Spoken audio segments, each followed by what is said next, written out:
Hello everyone, welcome back to my channel. শীত মানেই নানা রকম পিঠাপুলি। আজ আপনাদের জন্য নিয়ে এসেছি মজাদার নারিকেলের ভাজা পুলি পিঠা। এই পিঠাটা আপনারা সারা বছরই করে খেতে পারেন, তবে শীতকালে এই পিঠাটা খেতে অনেক বেশি মজা লাগে।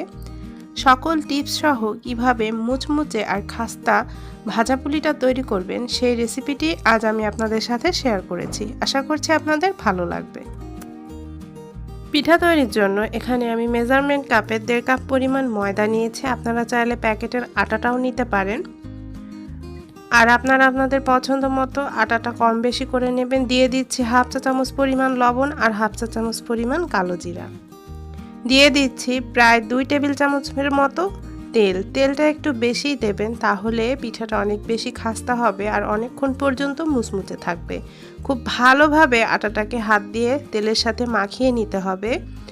খুব ভালোভাবে মাখিয়ে নিতে হবে। যত ভালোভাবে মাখাবেন পিঠাটা তত বেশি মুচমুচে হবে।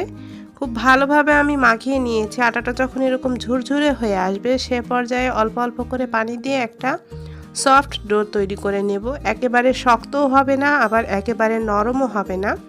আমরা যেমন নর্মাল রুটি তৈরি করি ঠিক তেমনই একটা ডো তৈরি করে নিতে হবে। আমি খুব ভালোভাবে এটাকে মথে নেব।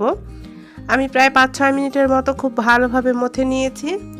মথা হয়ে গেলে আমি ওপর থেকে সামান্য একটু তেল ব্রাশ করে দিয়েছি। তারপর এটাকে আমি একটা ঢাকনা দিয়ে ঢেকে রেস্টে রেখে দেব 20 মিনিটের জন্য। এতে করে আটাটা অনেক বেশি সফট হবে আর রুটিটা বেলতেও সুবিধা হবে। এটাকে আমি একটা সাইডে রেখে এবারে আমি নারিকেলের পুরটা তৈরি করে নেব। সেজন্য এখানে নিয়েছি মেজারমেন্ট কাপের 1.5 কাপ পরিমাণ নারিকেল। আমি এখানে ফ্রোজেন নারিকেলটা নিয়েছি, আপনারা চাইলে ফ্রেশ নারিকেলটাও এখানে নিতে পারেন। এবারে এর মধ্যে দিয়ে দিচ্ছি 1/2 কাপ পরিমাণ খেজুরের গুড়। আমি এখানে গুড় দিয়ে এই পিঠার পুরটা তৈরি করছি। আপনারা চাইলে চিনি দিয়েও করতে পারেন, তবে শীতকালে খেজুর গুড়টা দিয়েই পিঠাটা খেতে বেশি ভালো লাগে। দিয়ে দিলাম 2 টুকরা এলাচ আর 2টা দারচিনি। এখানে আমি আগে থেকে জাল করে রাখা 1 কাপ পরিমাণ লিকুইড দুধ দিয়ে দিয়েছি। আপনারা চাইলে এখানে পাউডার মিল্ক দিয়েও এই পুরটা তৈরি করে নিতে পারেন। যেহেতু আমি লিকুইড দুধ দিয়েছি তাই আর পাউডার দুধটা দিলাম না। সবগুলো উপকরণ খুব ভালোভাবে নেড়েচেড়ে মিশিয়ে নিয়েছি। এ পর্যায়ে দিয়ে দিচ্ছি 1 টেবিল চামচ পরিমাণ সুজি। আমি এখানে ভাজা সুজিটা দিয়েছি, আপনারা চাইলে কাঁচা সুজিটাও দিতে পারেন।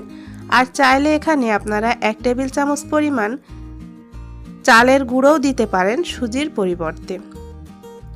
1 টেবিল চামচ পরিমাণ কিশমিশ দিয়ে দিলাম, তবে এটা টোটালি অপশনাল, আপনারা পছন্দ করলে দেবেন, না হলে বাদ দিতে পারেন। খুব ভালোভাবে জাল করে নিয়েছি কিছুক্ষণের জন্য। সামান্য 1 চিমটি পরিমাণ লবণ দিয়ে দিলাম। যারা মিষ্টি খাবারে লবণ পছন্দ করেন তারা দেবেন, আর যারা পছন্দ করেন না তারা বাদ দেবেন। খুব ভালোভাবে নেড়েচেড়ে পুরটা তৈরি করে নেব। প্রায় 6-7 মিনিট পর পুরটা অনেকটাই টেনে এসেছে, পুরটা হয়ে এসেছে। এ পর্যায়ে আমি এটাকে চুলা থেকে নামিয়ে নিচ্ছি, কারণ এটা ঠান্ডা হওয়ার পর আরও অনেকটা শক্ত হয়ে যাবে। আমি এটাকে চুলা থেকে নামিয়ে নিচ্ছি। 20 মিনিট পর আমি ডোটাকে আরেকটু ভালোভাবে মথে নিচ্ছি। খুব ভালোভাবে কিছুক্ষণের জন্য মথে নিচ্ছি। মথা হয়ে গেলে আমি অল্প একটু ডো নিয়ে একটা রুটি বেলে নেব। রুটিটা এমনভাবে বেলে নিতে হবে অনেক বেশি মোটাও হবে না, আবার একেবারে পাতলাও হবে না। আমরা যেমন নর্মাল রুটি খাই তার থেকে একটু মোটা করে রুটিটা বেলে নিতে হবে। আমি রুটিটাকে বেলে নিচ্ছি। যেহেতু এটাকে 20 মিনিটের জন্য রেস্টে রেখেছিলাম তাই ডোটা অনেকটাই সফট হয়ে এসেছে আর রুটিটা বেলতেও অনেক বেশি সহজ হবে। রুটিটা বেলা হয়ে গিয়েছে। এবার আমি এক সাইডে পরিমাণ মতো পুর দিয়ে দিচ্ছি।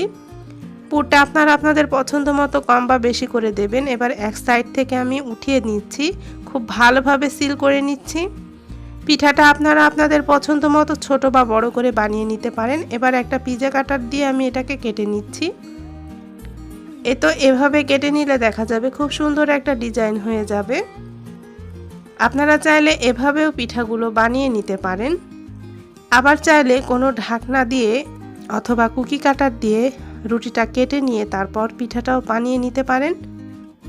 আমি আপনাদেরকে আরও একটা পিঠা তৈরি করে দেখাচ্ছি। এভাবে করে আবারও এক সাইডে পুর দিয়ে খুব ভালোভাবে মুখটা সিল করে দিলাম। তারপর একটু দূর থেকে আমি পিঠাটা কেটে নিচ্ছি। পিঠাটা কেটে নিয়ে আমি খুব ভালোভাবে মুখটা সিল করে নিচ্ছি। তারপর এক সাইড থেকে আমি একটা ডিজাইন করে নিচ্ছি। এই ডিজাইনটা আমরা কম বেশি সবাই করতে পারি। এই ডিজাইনটা করলে পিঠাটা দেখতে যেমন সুন্দর লাগে আর পিঠাটা তেলের মধ্যে খুলে যাওয়ারও কোনো সম্ভাবনা থাকে না। আমি এভাবেই সবগুলো পুলি পিঠাই তৈরি করে নিচ্ছি। আপনারা আপনাদের পছন্দ মতো ডিজাইন করে পিঠাগুলো তৈরি করে নিতে পারেন। আমি সবগুলো পিঠাই রেডি করে নিয়েছি। এবারে আমি পিঠাগুলো ভেজে নেব। সেজন্য চুলায় একটা প্যানে পর্যাপ্ত পরিমাণ তেল গরম বসিয়ে দিয়েছি। তেলটা যখন হালকা গরম হয়ে আসবে সে পর্যায়ে আমি পিঠাগুলো দিয়ে দিচ্ছি। তারপর চুলার আঁচটা লো টু মিডিয়ামের মাঝামাঝি রেখে পিঠাগুলো ভেজে নেব। একেবারে হাই হিটে পিঠাগুলো ভাজতে যাবেন না, তাহলে পিঠাগুলো মুচমুচে হবে না। চুলার আঁচটা লো টু মিডিয়ামের মাঝামাঝি রেখে আমি উল্টে পাল্টে পিঠাগুলোকে গোল্ডেন ব্রাউন কালার করে ভেজে নেব। এক পাশটা যখন একটু শক্ত হয়ে আসবে সে পর্যায়ে আমি পিঠাটাকে উল্টিয়ে দিচ্ছি। তারপর খুব ভালোভাবে একটু সময় নিয়ে আমি পিঠাগুলোকে ভেজে নিচ্ছি। এই তো আমি প্রায় 5 থেকে 6 মিনিটের মতো উল্টে পাল্টে পিঠাগুলোকে ভেজে নিয়েছি। পিঠাগুলোতে খুব সুন্দর একটা কালার চলে এসেছে, একটা ব্রাউন কালার চলে এসেছে। এবার আমি পিঠাগুলোকে তেল থেকে উঠিয়ে নিচ্ছি। সবগুলো পিঠাকে আমি তেল ঝরিয়ে উঠিয়ে নিচ্ছি। আর বাকি যে পিঠাগুলো রয়েছে সেই পিঠাগুলোকেও আমি একইভাবে ভেজে নিচ্ছি।